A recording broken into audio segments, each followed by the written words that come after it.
Richard Katami. And, yeah, no, I'm not a reverend, but I just became a grandfather.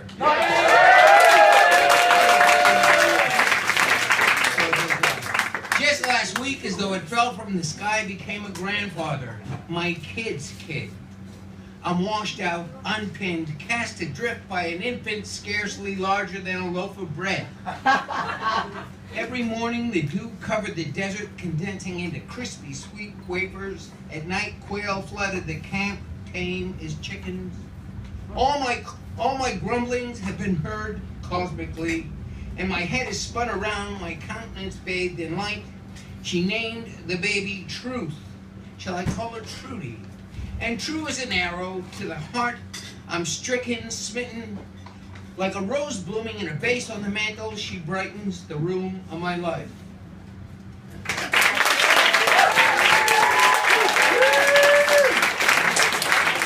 wasn't planning on reading that or this. I actually found this. It's like birthday eve. It's also quick, I hope. Yeah, quick. It was like the last...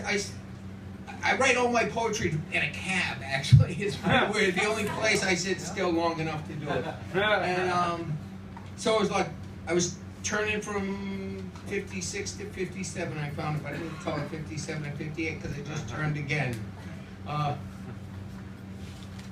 Birthday Eve.